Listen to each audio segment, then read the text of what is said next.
Trước tiên Lâm xin đại diện cho các anh chị cho ban tổ chức của VBI Global. Xin chào mừng tất cả các anh chị khách mời, thành viên và đặc biệt là các diễn giả đã dành thời gian tham gia buổi hội thảo về tình hình kinh tế Hoa Kỳ do tổ chức VBI Global tổ chức ngày hôm nay. Kính thưa các anh chị, trước buổi hội thảo thì Lâm xin giới thiệu đôi chút về VBI Global. Kính thưa các anh chị, VBI Global là tổ chức toàn cầu kết nối của người Việt về kinh doanh và đầu tư. VBI Global là tổ chức trung lập, phi chính trị và phi tôn giáo. Tổ chức đăng ký pháp nhân công ty không chia lợi nhuận, có trụ sở chính tại tiểu bang Texas, Hoa Kỳ. Thành viên của VBI Global là người Việt làm kinh doanh và đầu tư trên phạm vi toàn cầu. Thành viên cam kết tham gia kết nối học tập cùng nhau để cùng nhau tăng khả năng lãnh đạo, mở rộng uy tín và chất lượng cuộc sống cho cộng đồng người Việt trên toàn cầu. Các giá trị cốt lõi của VBI Global bao gồm uy tín, chúng ta cùng hợp tác với nhau, và quan trọng là chúng ta luôn luôn học hỏi, chia sẻ kinh nghiệm và dẫn dắt nhau để cùng nhau từ đó tạo ra sự thịnh vượng và cuối cùng đem đến sự hạnh phúc cho từng cá nhân, từng doanh nghiệp và cuối cùng là cho cộng đồng của người Việt trên phạm vi toàn cầu. Sau đây Lâm xin giới thiệu đôi chút về ban lãnh đạo của VBI Global nhiệm kỳ 2022, nhiệm kỳ 2024. Đầu tiên Lâm xin giới thiệu anh Hồ Quang Minh là chủ tịch phụ trách chiến lược và văn hóa. Anh hiện đang ở tiểu bang Texas, Hoa Kỳ và đang có chuyến công tác tại Việt Nam. Tiếp đến là anh Vinh Nguyễn là phó chủ tịch, anh phụ trách về đầu tư, xúc tiến thương mại và đối ngoại. Anh đang ở tiểu bang Virginia gần vùng Washington DC. Và chị Hồ Thị Khoa Trang là phó chủ tịch phụ trách vận hành, chị đang ở California. Và anh Đinh Bảo Anh, phó chủ tịch phụ trách phát triển thành viên và đổi mới công nghệ, anh hiện đang ở Alabama. Và cuối cùng là tôi là Ngô Bảo Lâm, là chánh văn phòng phụ trách tài chính luật pháp, đang ở Houston, Texas và hiện đang có chuyến công tác tại Việt Nam. Xin chào mừng từng anh chị đến với buổi họp ngày hôm nay, hội thảo ngày hôm nay. Xin chúc các anh chị một buổi hội thảo thật thành công và đem lại nhiều lợi ích cho từng người, và hy vọng đem lại nhiều lợi ích cho doanh nghiệp chúng ta sau này. Và sau đây Lâm xin nhường lời lại cho chị moderator, chị điều phối chương trình ngày hôm nay là chị Nguyễn. Và một lần nữa xin chào các anh chị và hẹn các anh chị vào cuối buổi với lời chia sẻ đôi chút của anh Hồ Quang Minh là chủ tịch của tổ chức VBI Global. Xin chúc các anh chị ở lại đến phút chót. Xin chào các anh chị và xin gửi lời chào mừng đến tất cả khách mời và các anh chị diễn giả ngày hôm nay. Xin nhường lời lại cho chị Liễu. Xin mời chị. Vâng, xin cảm ơn anh Bảo Anh. Thank you so much, anh Lâm. Greetings from Washington DC and xin chào. Welcome everyone. With so many uncertainties surrounding the outlook, the rising in interest rates, the war in Ukraine, the rising in fuel pricing, and a possible recession looming, today's topic is quite timely in that we learn more about the state of the US economy, the largest economy in the world. And it's important because what happens here in the US will eventually hit the rest of the world if it hasn't already. My name is Lou. I will be your moderator for today's panel discussion. Today, we will be hearing from three speakers from different perspectives. One is an economist with the US federal government. One is a chartered financial analyst from an investment perspective.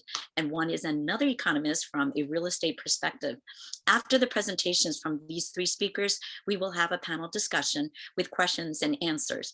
So as you go through the program, we ask that if you have questions, please go to the bottom of your screen. There is a section for, I believe it's more. So when you go down there, you can click on that and then you can click on for Q&A. So in that section, you can post your questions in there and we will have our team monitor the Q&A box for your questions and we will help to answer those questions toward the end of our panel discussion today.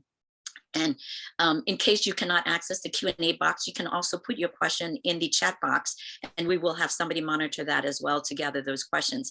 Because of the time limitation that we have, if your questions don't get answered here today, then please visit us on our Facebook as we will get follow up with all the answers and post the answers on our Facebook page for you. So please do check back on our Facebook page and it's VBI Global, kết nối doanh nghiệp toàn cầu. And so without further ado, ladies and gentlemen, please welcome our very first speaker. That is Dr. Nguyễn Xuân, a senior staff economist of the US federal government.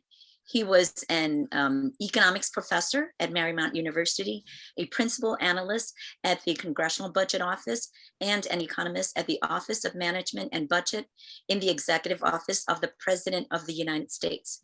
During the 1990s, as an economist in the Office of the Vice President of Human Capital at the World Bank, Dr. Nguyen worked on higher education and social insurance reform in Kenya, Indonesia, and Vietnam. Please help me to welcome Dr. Xuân Nguyen. Thank you very much, Ms. Liễu Nguyễn. Our friendship went back with Mr. Vinh Nguyen and Liễu Nguyễn, went back so many years. And I'm very honored to be here with you all, be part of the panel that includes Jim Colley and Nadia Evangelou, and especially to all of you.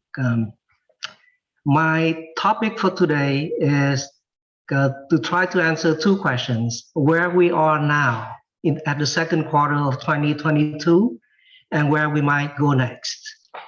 As a this is a sideline joke. As a government employee, I can't say that the sky is falling. So but I will try the best to present a balanced view of where we are. So the contents of this presentation, the first one, to answer the first question, where we are now.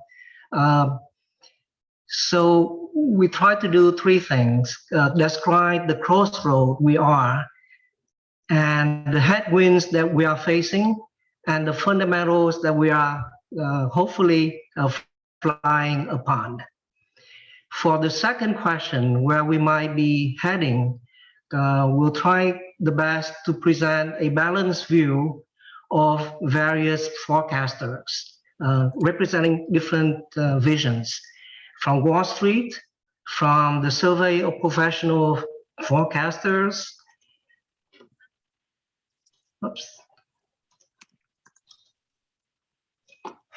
Looks like I pushed the wrong button.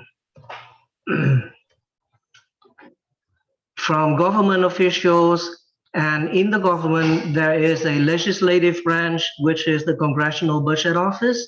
From the executive branch, the Office of Management and Budget that prepare the president's budget, and also the international organizations.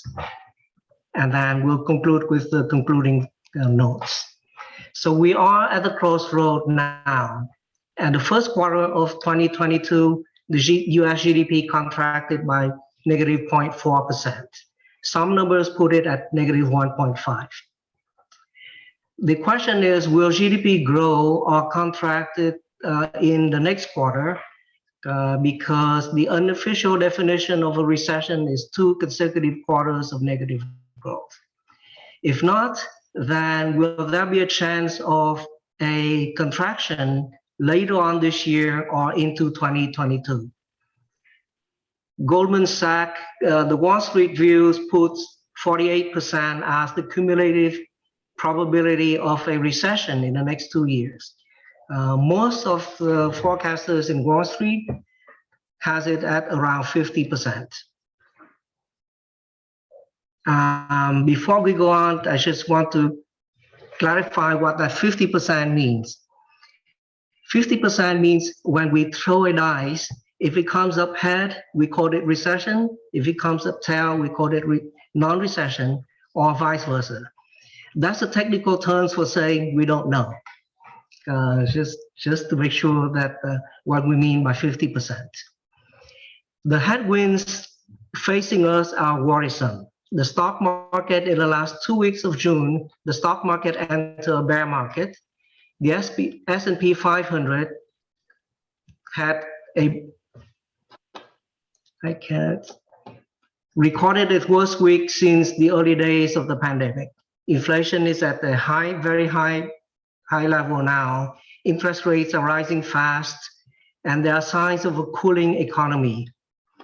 The last point here is the S&P Global Composite Purchasing Manager Index. This is an index that measures output of the private sector, and it shows that there's a drop in orders in the private sector.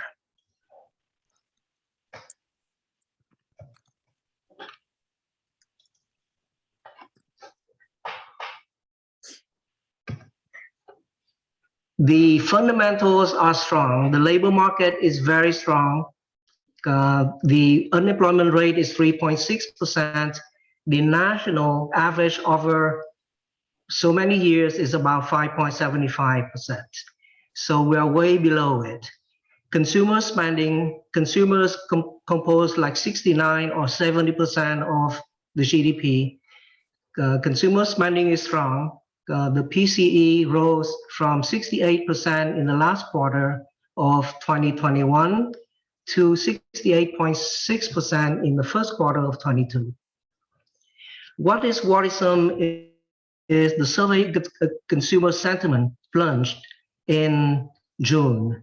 However, in the same survey, long-run inflation expectations is about 3.1%, compared to 8.4% we saw in May. So consumers are expecting inflations to go down precipitously in the next few quarters. With that, I'll just do a teaser for our panelist, Nadia Evangelou later. With rising interest rates, the average 30-year fixed mortgage is at about 5.81 or 5.88% last week, but this number is not high according to the average that we observed from 1990 to 2022, which is 5.88%. So the view from Wall Street, go very quickly as our next panelist, Jim Colley, will probably cover these. Goldman Sachs, we mentioned, it put 48% of a recession in the next 2 years. What is interesting is the projection in the last bullet here. While maintaining their GDP growth rate at 2.8%, the outlook for the next 3 quarters are 1.75% in Q3 of 22, 0.75 and 1% in 23. So this is a precursor to the question, are we heading into a recession or a soft landing? At least according to this view, we don't see a negative growth. So it looks like a soft landing, according to Goldman Sachs. Other people from Wall Street has other numbers. I just want to go all the way to the note, the last bullet here. So JP Morgan Chase put the risk of a recession from 35 to 40%. So if we remember earlier when we say 50% means equal probability of yes or no. So 35 to 40 means not likely. Although Deutsche Bank, Citi, for Wells Fargo put it at 50%, Deloitte has it at 15%. So these are the latest that we have from Wall Street. The survey of professional forecasters. These are the view, they represent the view of the academics. They represent 34 forecasters surveyed by the Federal Reserve Bank of Philadelphia. And the latest numbers projected 2.5% in 2022, 2.3 in 23, and 2% in 24. With these averages, it doesn't look like a recession is coming, at least from the survey back in May 2022. And we know that the data get updated. Probably the pictures might change, and we don't know. There's a there's a probability of a 20% of a recession in 22, a higher probability in 23, or cumulative of 50% over 2 years. Again, we see the 50% probability that we mentioned earlier.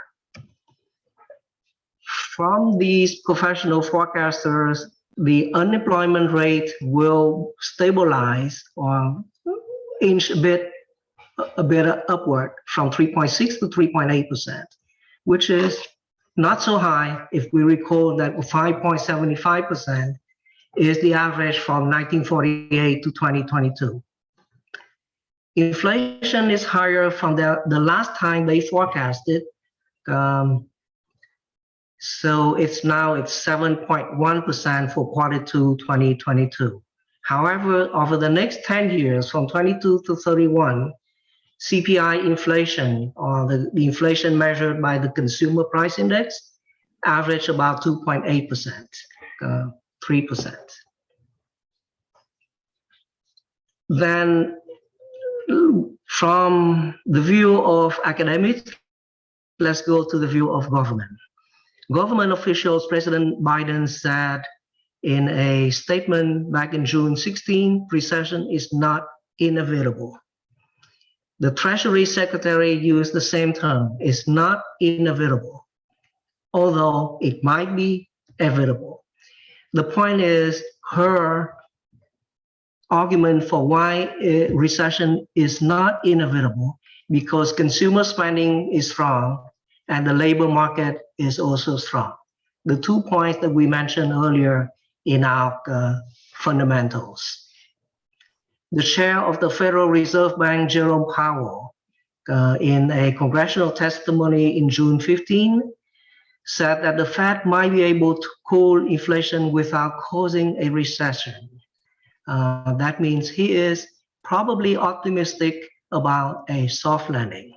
But of course, there's nothing sure about life. Therefore, recession is still certainly a possibility. Now we go to the number crunchers. So the US government, as you probably know, have 2 offices that specialize in crunching the numbers and doing forecasting. One working for the legislative branch and one for the executive branch. The office working for the legislative branch is the Congressional Budget Office, the CBO.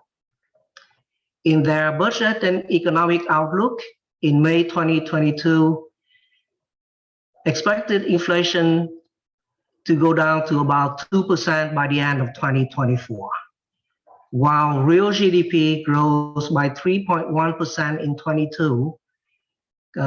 If we compare to the academics, it's 2.5%, and unemployment rate averaged about 3.8%. A little bit higher than the 3.6% forecasted by the Society of Professional Forecasters. This is the graph that the CBO put in, and that compares its forecast to the Society of Professional Forecasters that we mentioned earlier, the academics, which is focus on the top left panel, which is the growth of real gross GDP. The white diamonds represents the CBO forecast. So you will see that in Q2, we have more than 4%, Q3 of 22 going down, and the numbers will go down to about 2% in 2025.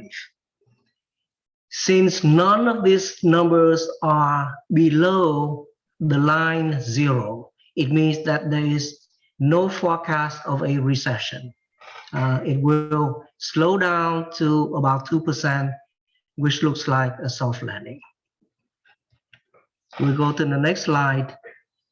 The government executive branch, the Office of Management and Budget, crunches the numbers for the executive branch, and the numbers are presented in the fiscal year 2023 President's Budget. It was released in March of 28-22, in which real GDP is not negative.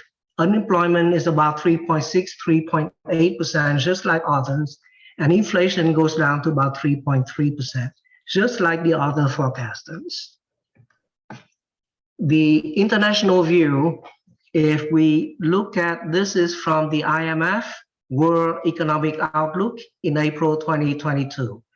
We just focus on the blue line, which is the GDP percent change.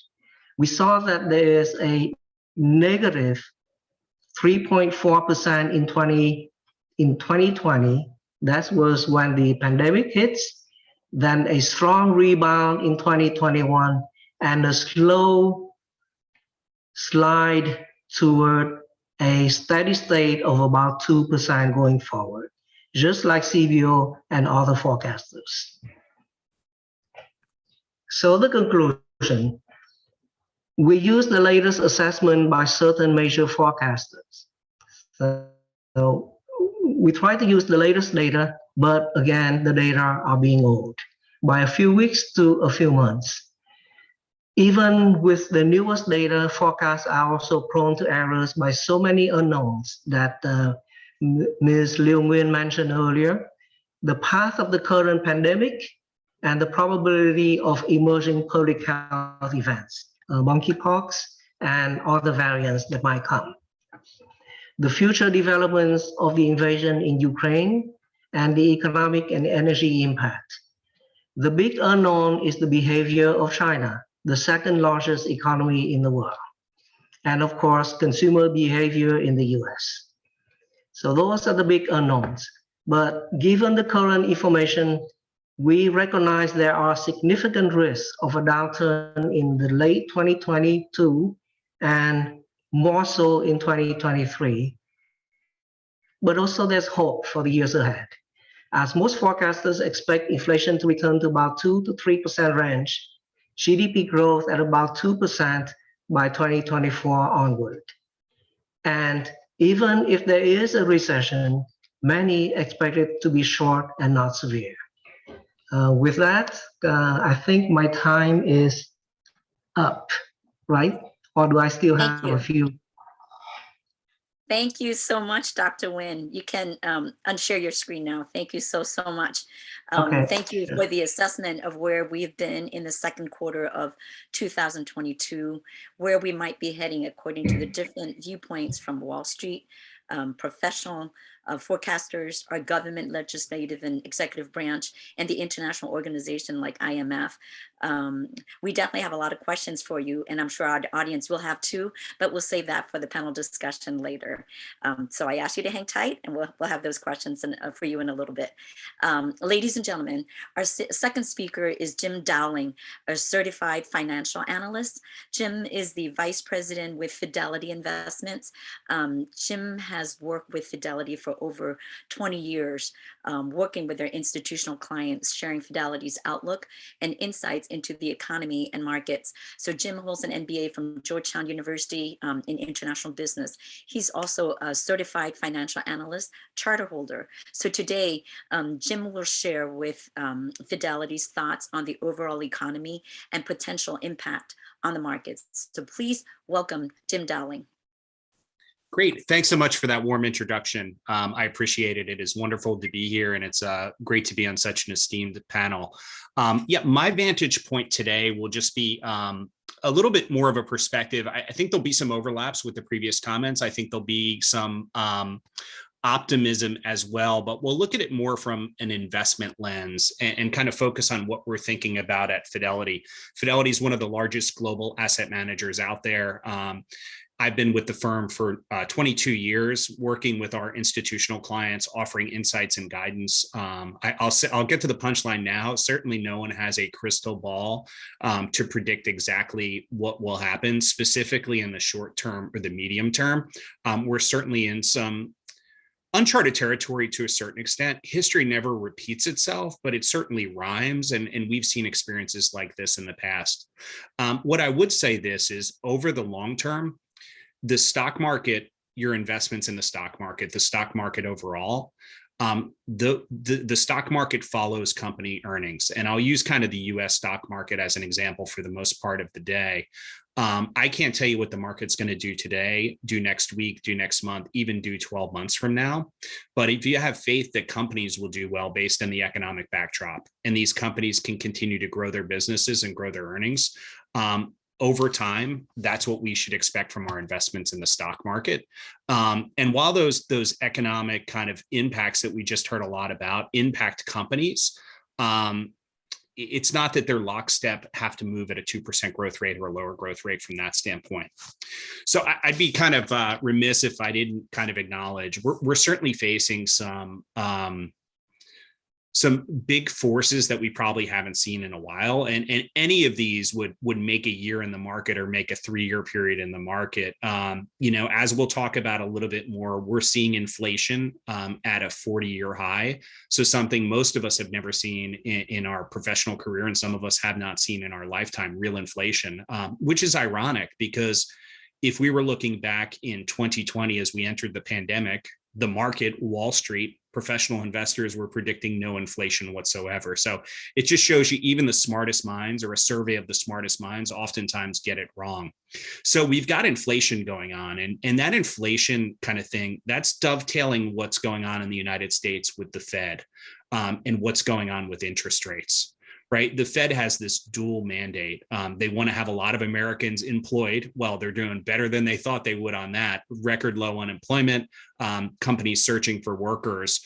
But at the same time, they've got to keep an eye on inflation. And I think it's making the market nervous because this is something they haven't had to deal with in literally 40 years, since Paul Volcker, who chaired the Fed in the early 80s, was the last time we saw real inflation.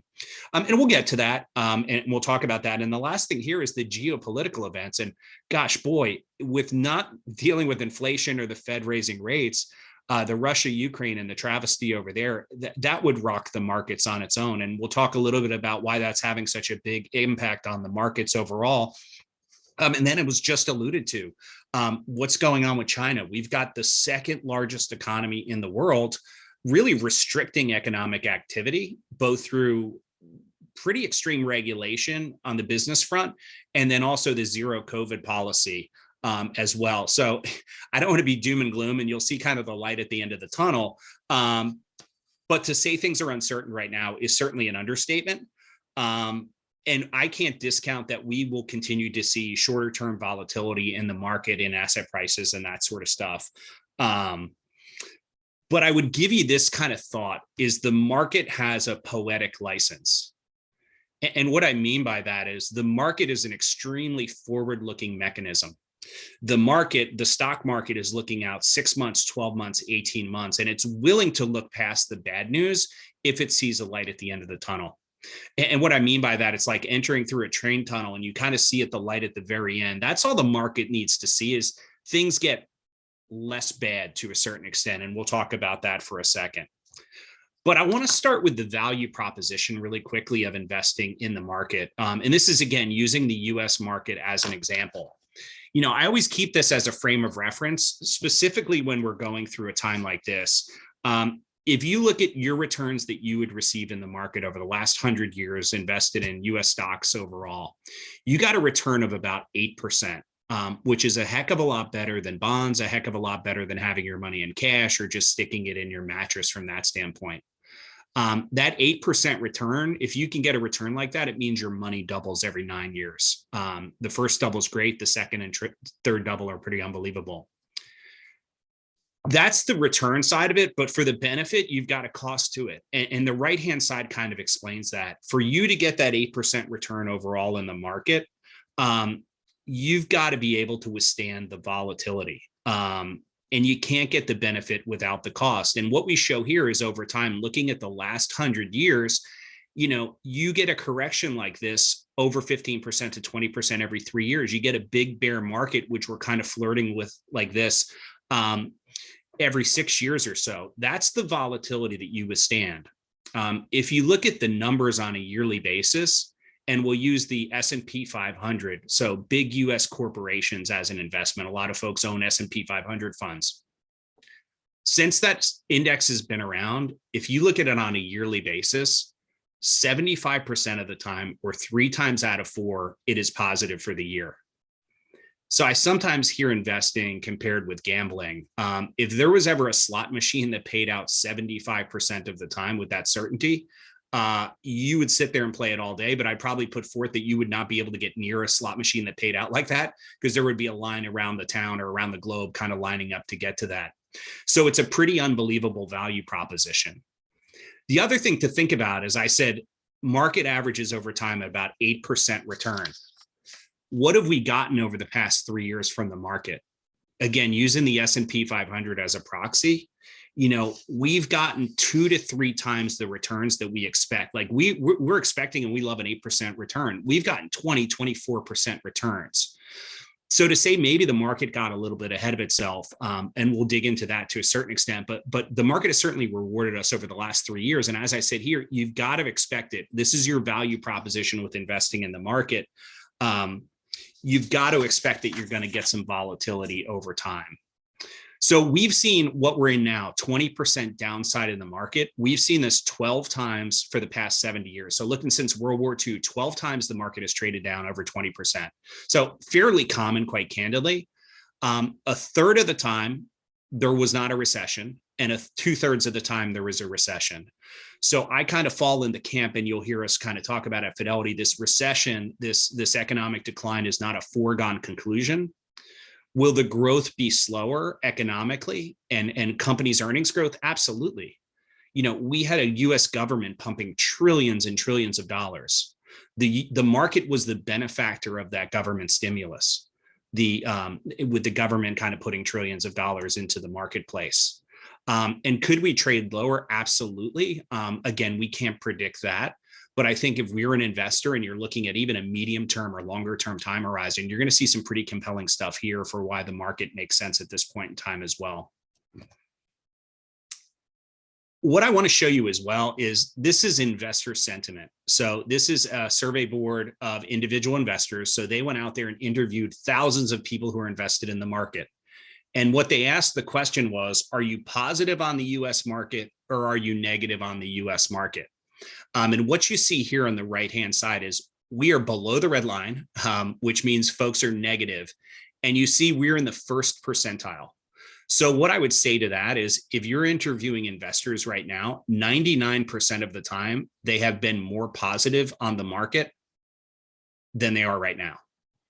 So as a contrarian, and if you listen to the great Warren Buffett, you want to be fearful when others are greedy. You want to be greedy when others are fearful. When everybody is looking in one direction, which they are right now from a negative sentiment, as a contrarian indicator, it's probably a positive thing. And the same thing that we've seen from flows, when everybody is positive on the market and everybody is jumping in the market, you probably want to be cautious. Conversely, when everybody is running away from the market as they are now, it creates an interesting opportunity. Again, not if you're trying to time it on a weekly or monthly basis, but if you have a few year time horizon, it's generally historically been a pretty good time from that standpoint. We're just looking at the largest economies around the world. And this just shows kind of economic cycle. And I'll break this down quite simply. We saw unbelievable growth due to government stimulus coming out of COVID. We are in what we call right now later economic cycle. Now, later economic cycle does not mean that the US economy has to move into a recession. But what it means is the growth, it can still grow. It's not necessarily negative growth. It's just the growth is going to be slower because we're not having the $1 trillion of money coming into the market. We don't have artificially low interest rates at this point in time. But it certainly doesn't mean that we're kind of have to head into recession. China, as was alluded to earlier, is something we're keeping our eye on. It's a little bit different of an animal as a centrally controlled economy and government. They certainly have been in recession, and they're probably trying to stimulate themselves out of it. The saying in investing goes, as China goes, so does the rest of the emerging markets, specifically Southeast Asia, where a lot of things are kind of tied together from an economic and a trade standpoint from that standpoint. So this is kind of looking at what kind of returns do you expect in the stock market, given where we are in the economy. And as I said earlier, we're kind of late market cycle. So we opened this up and said over time, you get about an 8% return in the market. The early times, that's when you're getting that 20% return, but that's an old story. That's 2020, right? That's that's yesterday's news, 2021. Again, we're in a later cycle right now from an economic standpoint. So the growth is going to be slower. The company earnings growth is going to be slower, but it doesn't necessarily mean that we're going to see a recession. One of the things, and this is a punchline on the we're not going to see a recession element, is we have never gone into a recession when we have seen the US labor market this strong. This is one of the most unbelievable US labor markets. What we mean by that is job openings, people switching jobs, people increasing how much money that we're seeing. It's a little bit of a lagging indicator, but right now we're seeing unbelievable tightness in the labor market. What the federal government is really trying to do, and this is really an interesting time, as an investor and our portfolio managers, kind of bad news to a certain extent is good news. So if you want to see the market get really excited right now, have the labor market get worse, right? Have consumer sentiment get worse. I know that's perverse, but what they're trying to do right now is slow the economy to a certain extent, and as we heard earlier, hit that soft landing.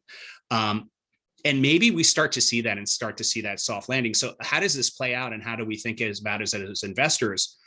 When we're talking to companies, and it could be really big companies, it could be the bakery down the street, they've got, as we see in every single day as we're out and about, the help wanted sign, trying to hire workers.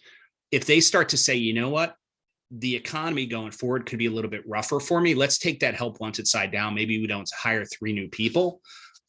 That would be probably a good sign for the market as well, and a good sign for the Fed, that things are cooling down a little bit. They're trying to cool it down without totally ending the party from that standpoint. And as I said earlier, it's an unbelievable tight labor market. So one of the positive things as well that we've seen over the past couple of years, and put this in the positive camp, the US consumer is 70% of the US economy. And I'd put forth right now, the US consumer, 70% of the US economy, has never been stronger. And what I mean by that is the amount of money that they have, some of it from government transfers, like government paying people money during COVID, and also from people not spending a heck of a lot of money. People have $2.4 trillion saved aggregately in the United States for a rainy day.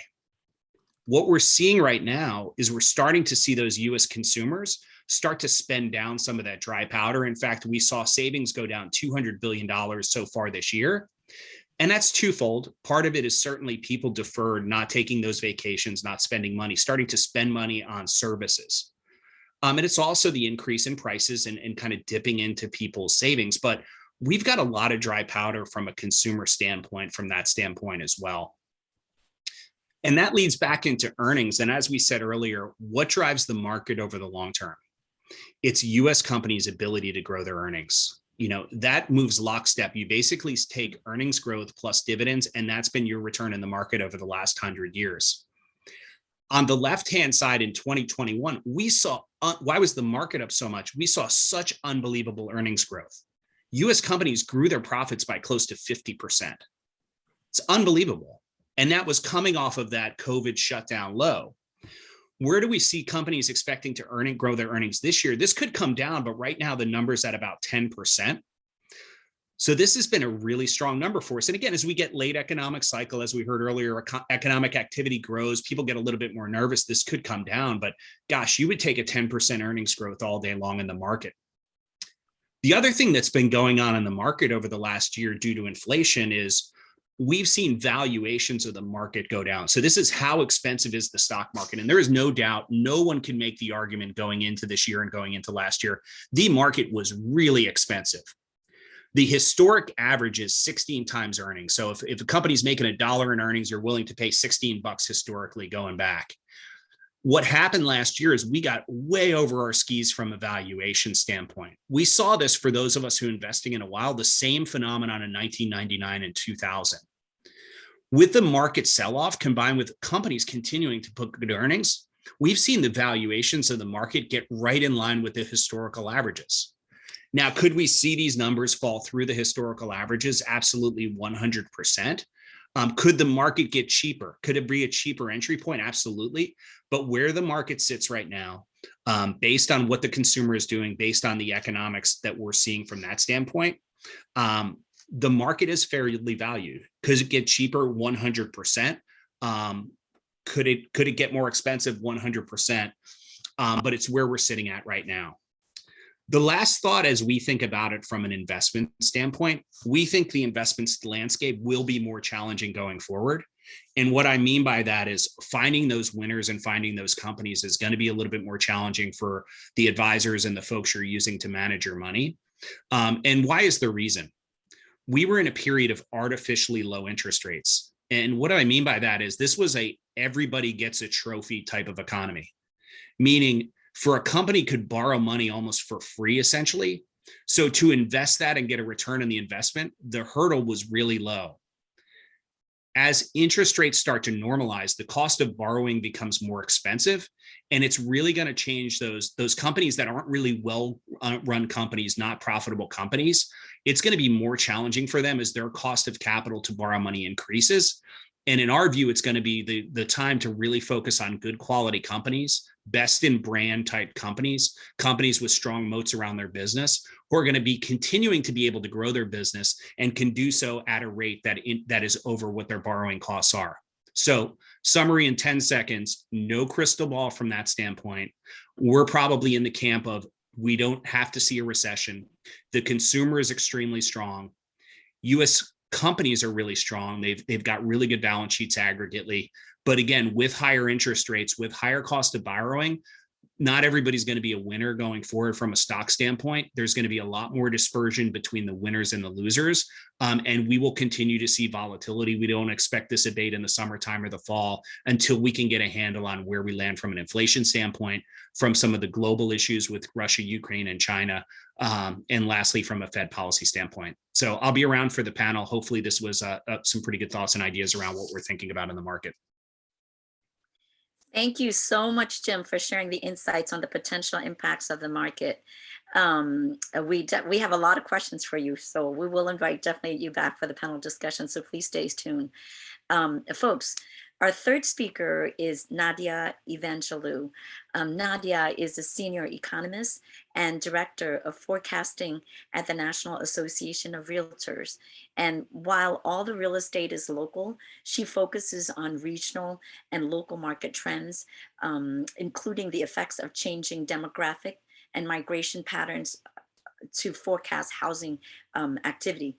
Nadia has been involved in research and analysis about local housing affordability conditions and local solutions to increase housing inventory. So she also studies the effects of federal policies, how that's impact on the real estate market.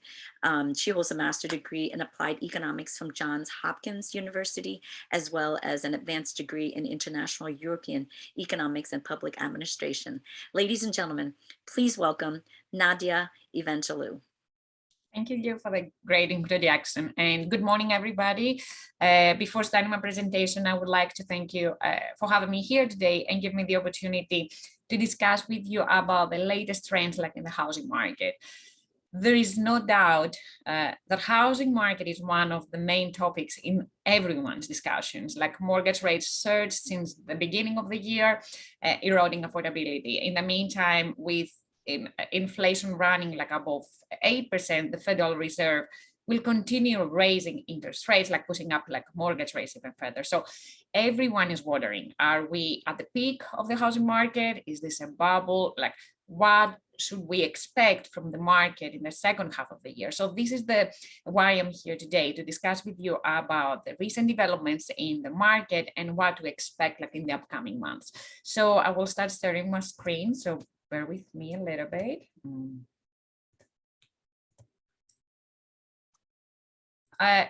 Specifically, I would like to discuss and start with you about the two main challenges like of the housing market, affordability and availability of homes. So in the beginning of the year, we released a study, our Double Trouble report, which examined the impact of the dual phenomenon of the record high home prices and the record low inventory on home buyers. In the meantime, since then, since the beginning of the year, home prices have increased even further, despite like higher mortgage rates. compared to pre-pandemic, for example, like prices have increased by about like 45%. And when I mean like pre-pandemic, at the end of in December 2019. In May, actually, like median sales price exceeded like $400,000 for the first time in history. As a result, the median priced home costs about like $130,000 like more compared to the end of 2019, and more than $50,000 compared to January. Thus, in the last like 5 months, since we have the data for May, in the last 5 months, the median priced home is worth like about like $50,000 more. This hurts, of course, like affordability, as a higher home price has a direct like impact on the monthly mortgage payment. Then from the supply side, like inventory is still like lower than pre-pandemic. Like there are currently about a little like over 1 million homes available for sale. However, 2 million homes is what we want to see. Like this is the level of homes that we have like in a balanced market. However, compared to the beginning of the year, what we see, and this is very promising, is that inventory is improving. There are about like 30% more homes now compared to January, which translates to about like 110,000 like more listings. However, we are still way below the target of the 2 million homes like that we want to see in order to have about like 6 months like supply of homes. Low inventory is actually the reason that home prices like continue to rise so fast. And what we have seen in our report is that even though affordability may increase in some areas, or later, like even though we may like increase affordability, buyers won't feel like that increase in their affordability if there are significantly fewer homes like in the market. So availability of homes has a significant impact on home buyers. However, mortgage rates, and we mentioned that like the other speakers too, like have dramatically increased like since the time that we released the report, since the beginning of the year. Like rates are more than 2.5 percentage points higher since the first week of the year, when rates were near about like 3.2%. As a result, buyers need to spend about like $800 extra every month in order to purchase the median priced home. Specifically for median priced home, the monthly mortgage payment rose to $2,200 from $1,400. In the meantime, the outlook is for mortgage rates to rise even further, exceeding like 6% like rate as soon as next month. Like we expect that in the next like couple of months to see like above the 6% like rates. While mortgage rates have the other like factor that has like a direct impact on the monthly payment, it seems that a third trouble, except of the high home prices and the low inventory, seems to be rising in the housing market. Thus, the three main drivers that affect today's housing market are record high home prices, low inventory, and rising mortgage rates. And before 2022, we had like fast rising home prices and low inventory, while since January, rising mortgage rates hurt affordability and add another like burden to home buyers. So let's see how this triple trouble, these three factors affects like buyers by income level. First of all, what we see is that even though inventory is improving, as we mentioned, buyers need to earn at least $125,000 and more. Like their income has to be like above the $125,000 like dollars in order to afford to buy these additional like homes. Specifically, buyers earning $75,000 can afford to buy 25% of the homes currently for sale. However, those same buyers were able to afford to buy about like 40% of the homes in the market in January. Then, due to low supply of entry-level homes, there are significantly like fewer homes available for sale for these buyers, even though like inventory has increased. Like specifically, there are about like 16,000 fewer homes available for these buyers. There were about like 140,000 listings in January compared to about 124,000 like listings that these households earning about like buyers earning about 75,000 can currently afford to buy. But then when we take a look at the buyers with an income about like $200,000, we see that there are actually more homes available for them to buy, even though affordability dropped since the beginning of the pandemic. In fact, there are about like 75,000 more homes available for sale for these buyers. So, and of course, these are great news like for upper income level buyers. What we see that these additional like homes are lower income or middle income like buyers cannot benefit from these new additional homes, but for buyers in the upper income like levels, yes, they can. We see that even though their affordability decreased, we see that they have like more options out there. So I included here the affordability and availability conditions for buyers at any income level, just to have a complete like picture of the conditions that they exist out there. And what we see is that middle and lower income buyers are the most impacted than any other group. As you see here in the table, for buyers earning at least, like we mentioned, 125,000, there are more homes available for sale now that they can afford to buy, even though like their affordability dropped since the beginning of the year due to rising mortgage rates. However, that's not the case for buyers with an income like lower than 125,000. For those buyers, affordability dropped significantly, and with even like fewer entry-level homes in the market, there are significantly like fewer choices for them. In the meantime, although demand, and this is what we say out there, like although demand will slow down, and this is what we see, like the buyer pool is shrinking because of the affordability issue and the rise in mortgage rates, which make like for more like people to more challenging to afford to buy a home. But what we see is that demand will remain relatively strong, and this is due to favorable demographics.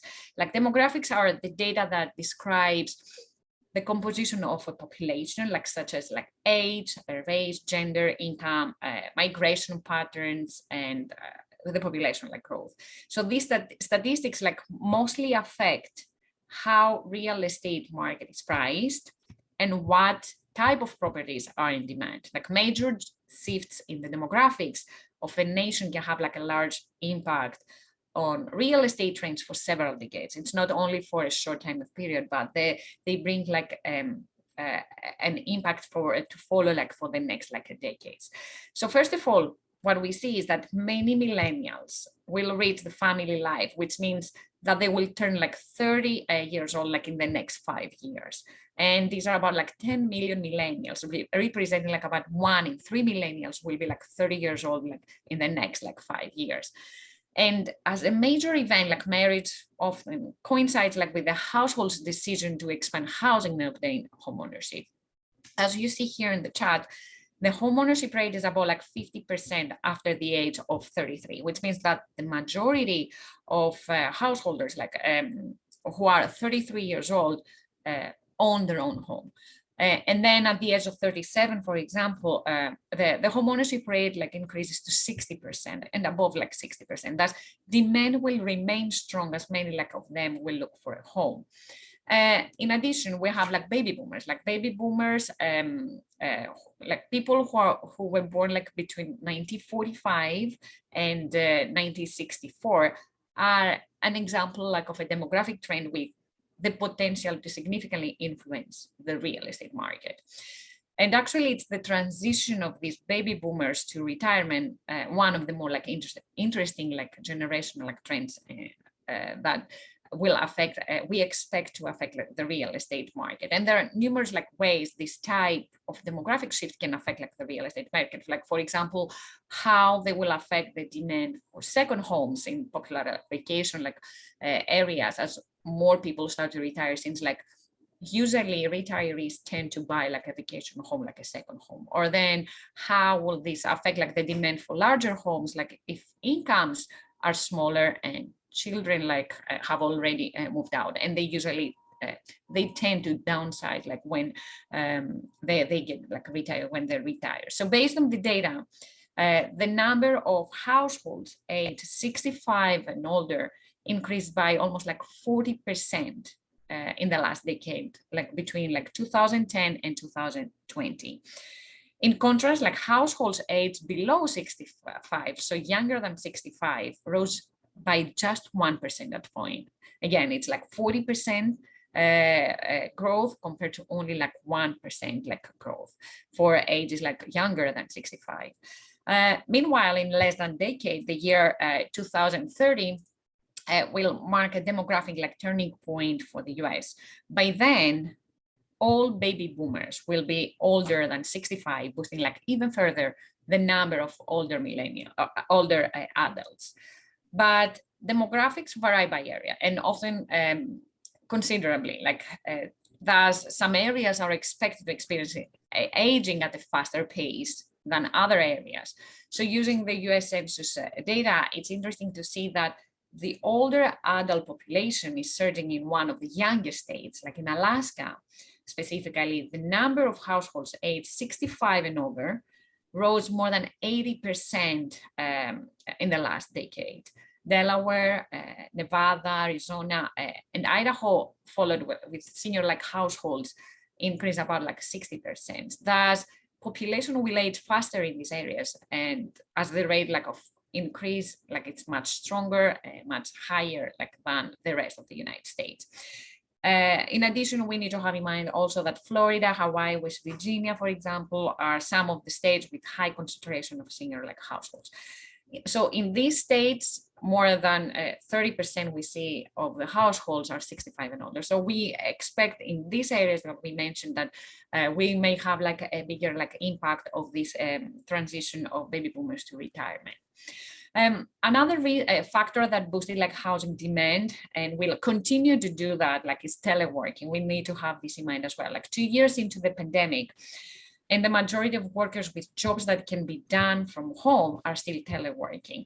In the meantime, it's interesting to see that millennials or young professionals are the ones that resist more.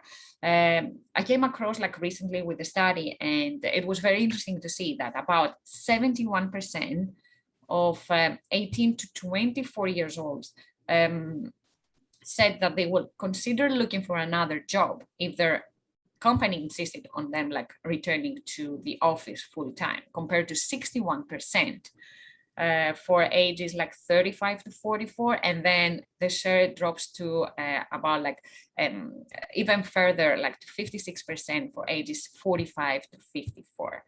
So we see that the trend that millennials want to stay to telework, they want to continue doing that.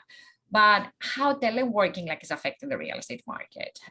Teleworking like reaching all-time highs during the pandemic, we saw many people like leaving from big city centers and moving to suburbs and smaller cities. Like while people move for various reasons, like some of them were looking for bigger homes, like with bigger like yards and for the kids to play in, and office space for them to work. Because if you telework, you need to have like a designated like area for you like to work there.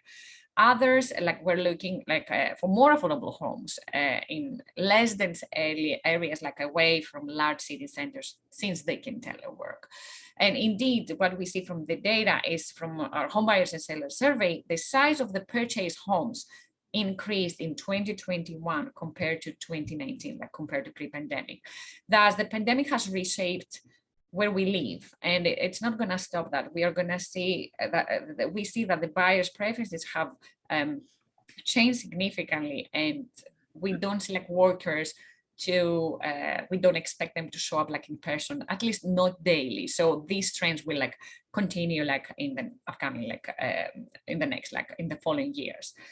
But then we also see another like rising trend with institutional buyers in 2021. And I think this was mostly due to low mortgage rates last year. So according to a recent analysis, we found out that institutional buyers purchased about like 13% of residential properties in 2021, and that was up from 12% in 2020. So yes, we see this trend with more and more institutional buyers purchasing properties across the country. And these are buyers from Wall Street, or a hedge fund or someone outside of the scope of the traditional buyer. These are not mom and pop investors. They buy homes and communities on a large scale and look to make profits from them by turning them to rental properties. So for our study, we included corporations, we include corporation companies or LLCs. It was also interesting to see that institutional buyers purchase affordable homes lower than the median, the state median price. They don't go for high-end properties, they go for more affordable homes. And this can be happening due to the differences in quality of homes being purchased, as about 42% of our members reported that institutional investors were purchasing homes that they needed repair.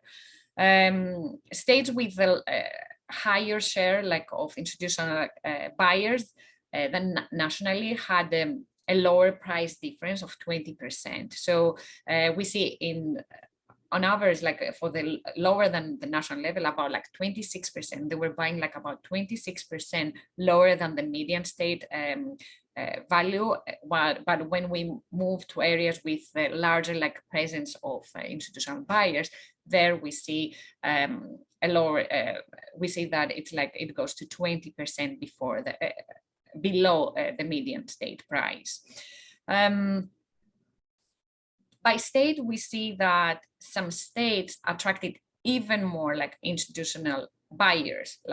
Texas is one, is the state with the most home purchases made by institutional buyers. In 2021, about 30% of the home purchases statewide were made by institutional buyers. And this is an increase from about 23%. So this state experienced about an increase of 5% of institutional buyers compared to 2020. Thus, Texas had more than twice the national level of institutional buyers. But why? And this is one of the questions that I receive very, very often.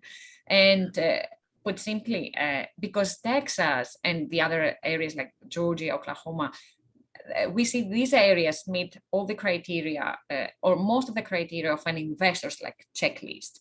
Our study shows that institutional buyers tend to purchase homes in areas that have fast growing household formation with larger millennial and rental populations. Institutional buyers also invest in popular areas that attract new residents. So they have many people moving in these areas, they have an influx of new residents.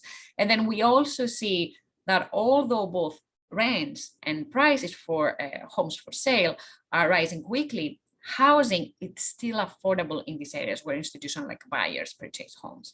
And Texas, for example, offer all these to investors, or most of these trades to investors. First and foremost, we have for example, Texas is one of the top 3 states with fastest growing population, with population rose about 16% in the last decade. And while demographics and real estate vary by area, institutional investors focus on specific areas in Texas or the other states or in Georgia. So for example, I would like to mention that in Tarrant County, which is it's in the Dallas metro area in Texas, we have seen that the share of institutional investors was above the 50%. So more than half of the home purchases in that county were made by institutional buyers. As for the impact, because regarding the impact, the main impact of institutional investors, what we see from our analysis is that they increase market competition. Institutional investors seem to be taking a significant portion of homes that would otherwise be sold to first-time and lower-income buyers. And I say that because they're targeted mostly to more affordable homes, below the median price value. And while many of those institutional buyers offer all cash, this is what we also see about 30% of them. first-time home buyers in these areas face even like more competition. So it may be more difficult for renters there to for first-time home buyers, so renters, to make the transition from rentership to home ownership, because they cannot compete with institutional like buyers with the offers that these institutional buyers like put. So, however, of course, we expect like this rising mortgage rates to affect everybody and investors as well. And we expect, and this is what we see the buyer pool like that is shrinking. And we actually expect like housing market to cool even further. We have seen already like there are housing market has already shown like signs of cooling, and according like to our existing home sales, we see that in the last like 4 months, home buying activity is slowing down in these like last 4 months. However, and this is what we have to have in mind, as like seasonality trends, like after especially the summer month, a larger reduction of the home sales activity may happen. This is what we expect. And when we compare it like with last year, we expect like home sales to drop about like 9% compared like to 2021. However, compared to pre-pandemic, still is like very busy, and this is what we see. We are almost like back to the pre-pandemic level. So we have to have in mind that last year was one of the best years in the last like 15 years, like since 2006. So a drop in the home sales activity shows something that we go back to normality. And actually, this is what we want to see, like a more normal and healthier and a more predictable like real estate market. We see like housing affordability that erodes, that is weakening housing affordability, and this affects already home sales. However, what we see is that even though with higher mortgage rates, home prices continue to rise. And actually, we don't expect to have any price drop in 2022. We actually expect home prices to continue to rise, but at a slower pace. And the main reason why, because they asked me, okay, why we see like home prices to continue to rise, and the main reasons is due to the severe housing shortage that we have. We have a housing shortage, and when we have a housing shortage, home prices don't drop because there are still like there are not enough like homes out there to make like prices to drop. And also we need to also have in mind that there is a lag sometimes, because according to the May data, we see home prices accelerated about 15%. So we still have double-digit price appreciation. So they're like wondering why we don't see an acceleration, for example, home price, not yet. And this is what we say. This is what there is a lag. Like when there is like a shock in the market, we expect home sales first to be impacted, and this is what we see. We see a slower activity in the home sales, like home sales activity, and then we're going to move like to the home prices, and likely before the summer months we are going to see a deceleration. So we're going to see home prices to continue to rise, but at a slower pace. And to give you an idea, we expect about like home prices to increase about like 8% when we compare it with 2021 in 2022. So this is like in a nutshell the environment in the latest trends that we see in the housing market. And here, so we can take like any questions like from the panel. Thank you. Nadia, practicing in the real estate industry, I definitely can appreciate so much of the information you provided. And yes, we definitely see that there's just a tad of a slowdown on the market, but yes, the house pricing is still continue to rise. You know, we so much appreciate the research that you've done for all of us, because those information is so vital for our industry. So thank you so much. Ladies and gentlemen, we all receive our information from all different means, and one of our goals at VBI Global is to provide topical information to our members. So if you find today's information is useful and you are interested to join VBI Global, please let us know, and our team will reach out to you to provide you with additional information. Perhaps you can put your name in the chat box and we can reach out to you. Before we start our panel discussion, our team probably just have sent out to all the participants a survey, a very short survey. We would love to have your feedback to ensure that our future programs will meet your needs. And now we will start the panel discussion. IT team, can you put all the panels on, please? And for the folks, if you have questions, please go to the bottom of your screen, look for the QA options, click on it, and you can type your questions in there. If you have problems accessing the Q&A screen, it's okay to put your question in the chat box and we will have somebody monitor it and grab those questions. We have maybe about 15 minutes for a Q&A. So due to the time constraint, if we don't get through to all the questions, we will collect them and we'll get the responses to you via Facebook updates. And for now, Bowen, can you get all the panels on for the view? Yeah, Manasvano, everyone on the panels now. Can we get all the panel speakers? Yeah, thank you. Okay, for the speakers, I will be directing a question to one speaker. However, if the other speakers have something to add, please feel free to chime in. And my very first question, and I've seen that a lot of our audience have very interest in the stock market. So this question is directing toward Jim Dowling. Yesterday, the Dow fell like nearly 500 points. The stock market has fluctuated rapidly recently due to the uncertainty about the economy.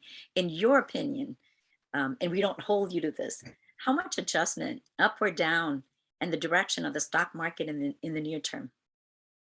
Yeah, it's that's the $1 million question. And like, if I could predict that, I would, and this is a lovely panel and a lovely audience, I'd probably be on a yacht somewhere. Like if I could figure out where the market's going to move on a daily basis, and no one can do that. It's a really challenging environment. I'd say the thing that makes me feel a little bit confident, and we think it could trade lower. Like if we look at where we are right now, based on how the stock market's valued, like what's the price that you're paying for the stock market overall, it is like right in line with the long-term average. The challenge for us is that in the short term, the market is it's kind of like a high school popularity contest, right? It's kind of driven by whispers and rumors and innuendos and stuff that's not material fact. In the long term, it's a scale, right? You get on the scale and it gives you the weight. But the challenge is, could the market get a lot cheaper? Could the sell-off continue? Absolutely, 100%. Could it stabilize at this level? 100%. Like I said earlier, you want to keep your eye on the news, and bad news is ironically good news here. If we see the labor market weaken, i.e. less companies hiring people, a higher unemployment rate, that's kind of a positive thing for the market, because that's what we're kind of looking at and keeping our eye on. That's what the Fed's trying to do. They've got this economy is overheated. And it is ironic, the growth and what's going on in the economy. The problem here is that there's too tight of a labor market when things are overheated from that standpoint. So, I mean, if you're thinking about an investor where I've got a 3-year time horizon or a 5-year time horizon, is this an attractive entry point? Sure, I may, what we call dollar cost average, kind of not throw it all in the market one specific day because there is a lot of volatility. But if your time horizon is less than 3 years, you may be wanting to think about another investment from that standpoint. And that's my honest take. There's going to be a lot of volatility and a lot of stuff that's going to drive the market in the short term. But in the long term, we have faith that U.S. businesses are resilient. They can continue to grow, and their stock price should be rewarded for that in the long term. In the short term, emotion can drive a lot of this market movement. Thank you. Thank you very much. My next question is for Dr. Nguyen. The Federal Reserve Bank is trying to tame inflation, but at the same time does not want to raise the Fed funds rate too high or excessively. That brings the economy into a recession. And we know for sure that the Fed will raise the rate a few more times, right, before the year end. In your personal opinion, and I know you talked a little bit about soft landing, and Jim also talked a little bit about soft landing, but in your personal opinion, will there be a soft landing? Dr. Nguyen. Right. So thank you very much for the question. To paraphrase Jim, that's $1 million question. So if I have the answer to that question, I'll have $1 million. So from the data that we saw, we don't expect a hard recession. So at least for 2022, there are increasing risks for 2023. And the reason is, one of the reasons that Jim mentioned earlier also, is that consumers comprise of 69%, 70% of the GDP.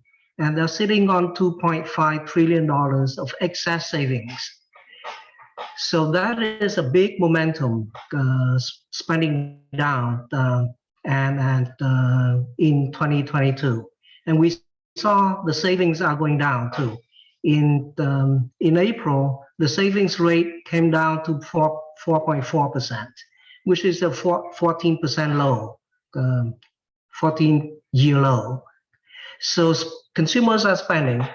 That means they will keep the momentum of the GDP in 2022. The question then is, what happens in 2023 when the consumer's momentum are lower than they are now? And that's a big question. We don't know. All we know is that inflation, if I could share the screen again, let me share this very quickly, and then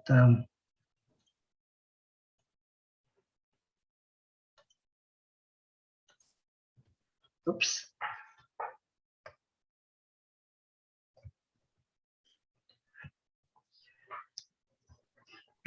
Okay, if we look at the 8.6% annualized inflation in May that we see in May, everything above the overall average of 8.6.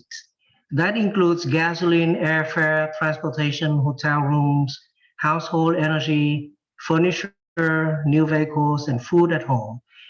These are mainly driven by consumers spending down their excess savings and the war, the geopolitical areas, the war in Ukraine, and supply constraint.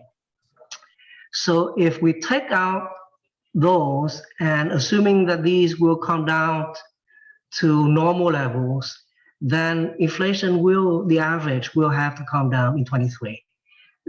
So we expect that the Federal Reserve won't be so aggressive, at least in the next near future. With that, I'll stop sharing. Thank you very, very much.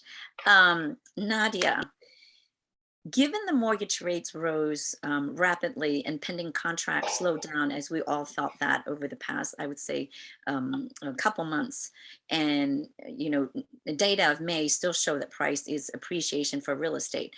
So the media starts already speculating of a price bubble burst. Do you agree with this? Yeah, we have seen like home prices, and I mentioned that, like, to rise very fast, and as we mentioned, like exceeded like $400,000 for the first time in history. And typically rising mortgage rates like cause home prices to cool, but we don't see that.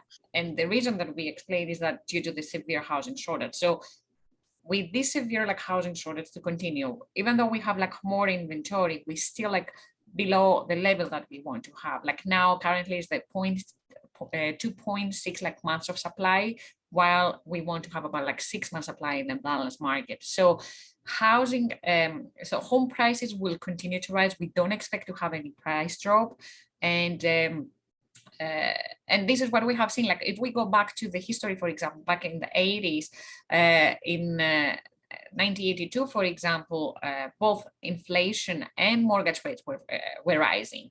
And then when we take a look at the prices, then we see like in the period like 1980 to 1982, home prices did drop. Like on average, they appreciate about 5%. So this time, I think the impact of the mortgage rates rising, like mortgage rates, may be even smaller since we have this housing shortage. So housing shortage is the reason that keep like home prices to rise so fast. We will have, and this is what it's great to see, like more homes, but still we are not there yet to explain like any price drop later. So we expect to have like a price appreciation about like by year end. So when we compare like the median home price at the end of December of 2022 with December 2021 to be about like 5% appreciation. Very good, very good. There's a lot of talks that there's a recession coming, and this can be for any of our speakers. There's forecasting that there is a recession looming. If there is actually one is coming, will this recession this time would be a tougher hit than the recession that's back in 2008? Any of you want to start? Like from our perspective, we don't see something like that happening. I think the financial system, the banking system, which was kind of the linchpin of what would happen in 2008, is so much highly regulated from that standpoint. And then if you look at the consumer and the consumer's balance sheet at that point in time, we had a negative savings rate in the United States, which kind of makes sense, because why the heck would you save if your house was going up 20%? I think we're seeing the same phenomenon if you're a homeowner now, but like the consumer is so their balance sheet aggregately is in a much better level. So, it's not that there can't be a drop in an economic drop, but there's infrastructure below it, both from a systematic standpoint from the financial industry, and then also from the consumer standpoint. That being said, I don't know what I don't know. It's like Mike Tyson, the boxer, said, you have a great plan till you get punched in the face. So there could be some sort of shock that hits us out there that we're not even thinking about. And that's usually what happens. But in regards to kind of comparing it to 2008, a financial crisis that took years for us to dig out, it's really difficult to come out with a scenario like that. Very good, thank you. Nadia? Yeah, I can add that, for example, like, because sometimes they're worried about the housing market, to go back to the 2008 conditions, but we have to have in mind that back in 2008, we had an oversupply of homes. And to give you an example, like back in 2007, we had about like 4 million homes available for sale. Now we just have like barely like over of 1 million homes. So we don't expect to have the same situation, that like there are totally different like market conditions in the housing market. So we don't expect to see the same like what happened like 2008. And also what we see, like, and I'm by nature, like I'm an optimistic person, but data also shows that there's no evidence of a recession like right now. Like savings rate may have come down like recently, but households and businesses like look good, like their balance like sheets look good. So we don't expect to have like any recession like this year. Very good, thank you. That's good to hear. My next question also is going to Jim. There's a lot of talk lately about there's so many risks that's involved with the cryptocurrencies. And you can value stocks based on the performance of the company, its assets and dividend and all of that, while crypto does not have a similar measurement. So whatever the value determined by the market is purely based on speculation. Is that correct? And what's your thought? Yeah, I would say that's a great question. I'll try to keep it to like 2 minutes. I would say we've got some really good research and some interesting papers. Fidelity, if you Google Fidelity Bitcoin or Fidelity cryptocurrency, Urian Timmer is one of our market strategists who's been involved in it. I would also say our firm has been in this space for a while. I think we're really fascinated by the technology behind the transactions as well.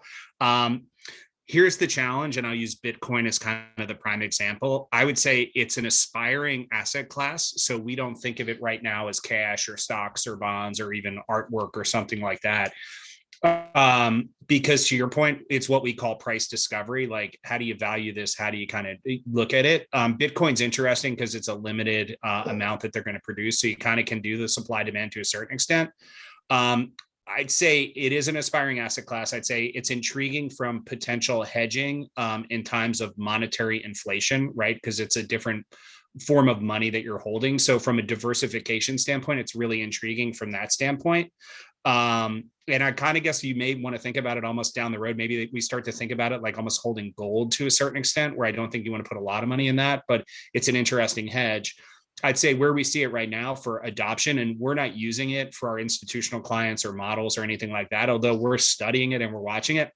You got a couple problems with it that create headwinds that I would think about as an investor. First and foremost, you've got a government regulatory issue, right? This is a competing currency against the US government, like, right? You got a lot of bad actors. We've all probably heard of Silk Road. This was used for drug transactions and transactions like that. It's kind of like you got a regulatory issue that's potentially hanging out over there. Second thing is transparency. Like, banking needs transparency, and this lacks transparency. So that's a challenge as well. I think the third thing that we hear a lot about from investors is environmental concerns. Like ESG is a big focus for institutional investors and companies. So to produce this stuff, you got to burn a lot of electricity to produce Bitcoins. And that's a concern for some people. And the last thing, to your point, is like volatility. How do I value this thing? How does this thing trade? So I would tread cautiously. I think it's early stages. I think it's very exciting. We're excited about it. There's a lot of benefits, as I alluded to, from an investment and a diversification standpoint. But, you know, down the road, maybe you're thinking about 3%, 4% into an asset class like this potentially. But right now, there are a lot of potential headwinds that if I was an investor, I would be very cautious of, i.e. regulatory stuff, volatility stuff, and I would tread very cautiously. Thank you, Jim, so much. And there's still so many more questions that we in our audience wanted to ask. However, the time, we're coming close to the end of our time. And so at this time, I would like to invite VBI Global President Michael Ho to have a few words with our guests here today. Michael? Yeah, thank you so much, Speaker. We got so very valuable information from you guys sharing. Once again, thank you very much. All of attendees, we would like to say thanks to everybody register and attend to our seminar. We hope you enjoyed and got more information useful for your action in the very good from our speaker. Thank you for the host, especially Anvin. Very much appreciate for your efforts so far. Thank you, Team VBI Global. Thank you. Thank you so much. And, you know, to close this session, Charles Darwin said, "It is not the most intellectual of the species that survive. It's not the strongest that survives, but it's the species that survives is the one that is able to best adapt and adjust to the changing environment in which it finds itself." So with that, I want to say to our members and to our guests that with the volatility, with all the uncertainties, it is important that we stay close to the market, we monitor the market, and we adapt to the changing environment in order to survive. And one of the goals at VBI Global is that we want to provide the latest topical information to our members. And if you are interested if you like what you heard today, if you're interested to become a member, want to find more about VBI Global, please let us know. Reach out to any of our members or put your name in the chat box or reach out to us and we'd be happy. We'll have somebody to reach out to you to give you a little bit more information.